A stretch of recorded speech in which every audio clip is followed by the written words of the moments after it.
Since its birth in 2020, the Free Speech Union has become one of the most influential pressure groups in British politics. Its founder, Toby Young, now sits in the House of Lords. Its spokespeople are permanent fixtures on GB News and Talk TV. Even the American Vice President JD Vance has repeated their narrative that the UK is facing a free speech crisis. So why are the Free Speech Union going to court to hide their donors? I'm joined today by Sam Bright from DeSmog, who spent years investigating political funding, think tanks, and the money networks of the British and American right. Sam, the Free Speech Union kind of presents itself as a champion of free speech, but it doesn't say who funds it. What do you think about that? What does that kind of contradiction tell us about this, even before we get into the detail of what our investigation found? Yeah, I mean, it's quite the classical approach, isn't it, of the right? I mean, your investigation shows this perfectly, that the Free Speech Union is cut from the same cloth as those who have gone before it, decades before it. And it adopts the same approach in terms of transparency. Obviously, It's a long-running thing. These kind of organisations really just a lot of them do not declare where their money comes from. No, exactly. The dark money groups, and this is why we've wanted to investigate them, you and I, in the past, because they have great influence over policy making and over the media, etc., as you outlined. And yet we don't know the interests that are piling their cash into them. I always think of this in terms of, it's perfectly fine for them to hold these opinions, but how are they receiving such money to gain such influence over political debate? Who is deciding that this particular type of politics is the one that should be, blasted across our airwaves, featured on the BBC quite regularly, as well as the right-wing broadcasters? And I think it's, firmly in the public interest to know who's putting their hard-earned cash or not into these organisations. I would also say on the contradiction front, Toby Young is a man of great contradictions, so it doesn't surprise me that he's not declaring his donors. I mean, one piece that we did just a couple of months ago at DeSmog, the Free Speech Union is supposedly an anti-censorship organisation, and yet Toby Young ventured across to Hungary to speak at a pro-Orban think tank, Orban's literal in-house think tank a few months ago. So he seems very selectively to decide when he's in favour of censorship and when he's not, given Orban's own record of authoritarianism, censorship, repression, etc. It's as I say, not that surprising from Mr. Young. And because one of the things that kind of got me onto looking at them was there was a hack recently of the website, the Free Speech Union's website, by trans rights activists who then published the documents, they listed their donors, they published on the internet. A couple of newspapers or a couple of news outlets actually started running the story. The Free Speech Union wanted to kind of stop this. They went to the High Court to get the writ. So they're entitled to do it. A hack is illegal, but I was quite interested that they would go to court to kind of injunct their donors. So I said, like, let's have a look at this. What can we say? What can we say from publicly available documents that have nothing to do with this hack about where their donors come from? And like what we found was, hundreds of thousands of pounds from, opaque vehicles linked to Brexit campaigners. We'll go on, we'll talk about Tufton Street, but donors who've donated to think tanks.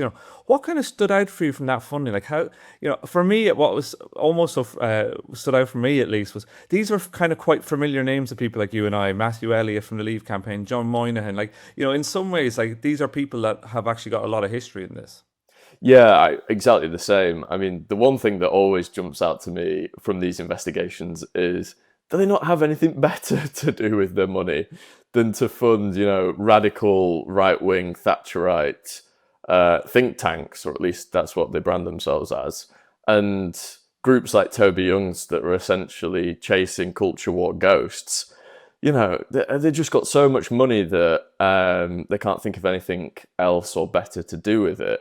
And as you say, I mean, this is the thing that strikes me, not just in terms of this investigation, but the investigations that you and I have done previously, is that it is really a handful of people that have been propelling certain narratives into public debate, particularly around, as we've tracked, lowering taxes, slashing regulation, austerity, climate science denial.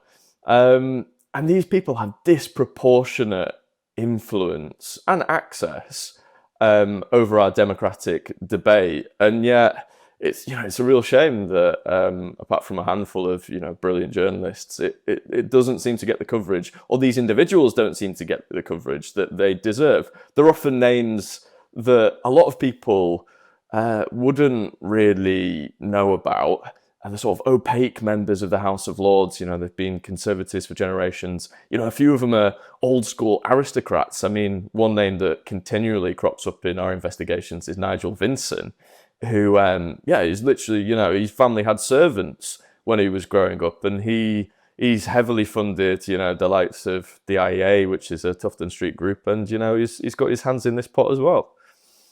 What I also think is we did this investigation about 18 months ago, Democracy Sale. We've got a lot of documents about these donors, and one of the things that really struck me is both how small they are, and really they're almost all donors to the Conservative Party, and increasingly to Reform as well. And it is, one of the reasons I've always been interested in this is these are people not declaring their donations, and these are basically political outlets. These are outlets that take political positions, and I've always seen it as it's a way to influence our politics clandestinely without any information having to be made public.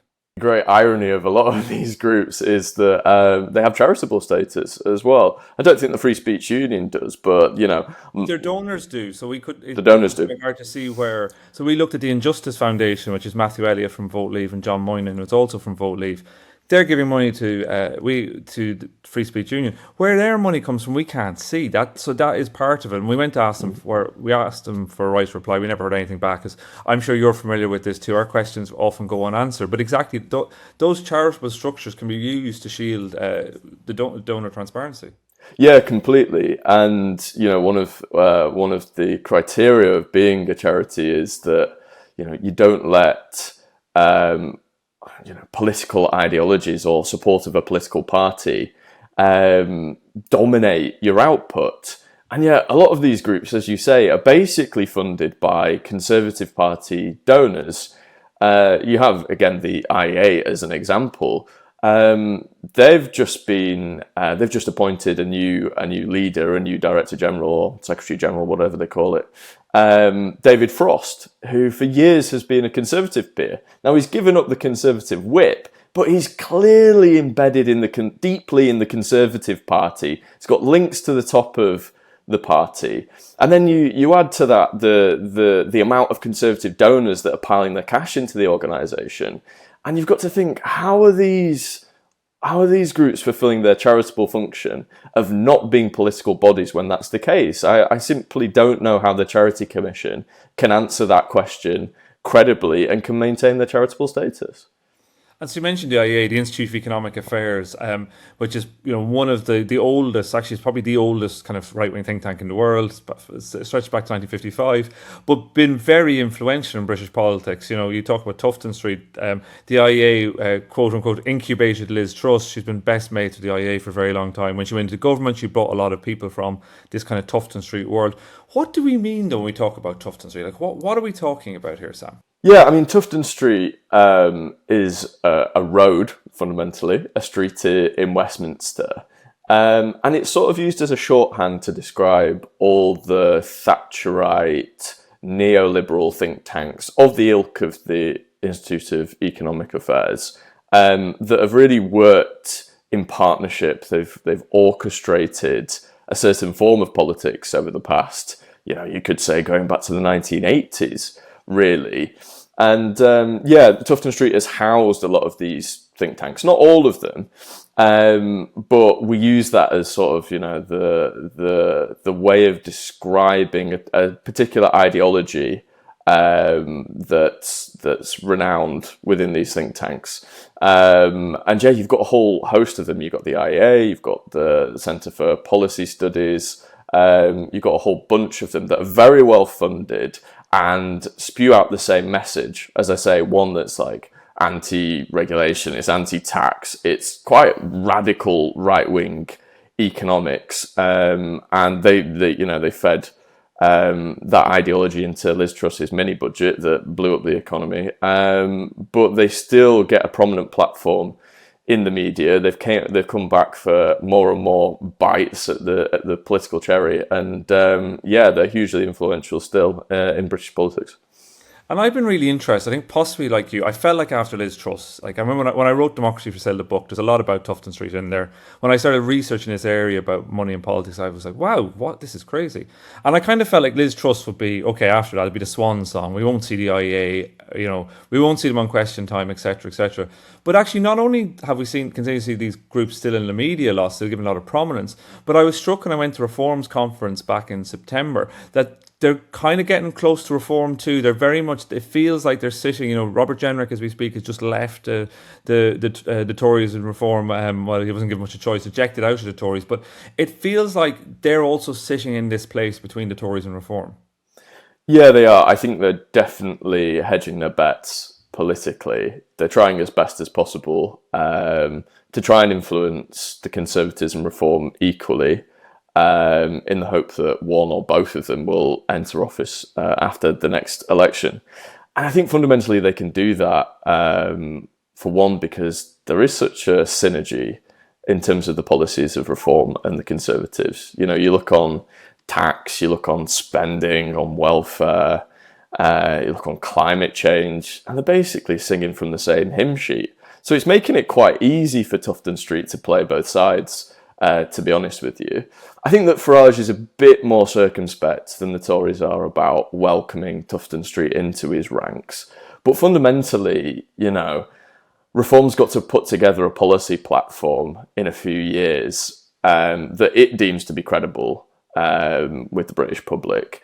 And these policy shops, essentially, these radical right-wing policy shops, are experts in inserting their agenda into political parties. They've done it for decades in terms of the Conservative Party, and they'll be trying to leverage that influence again, no doubt, to try and shape up Farage's policies in their own image.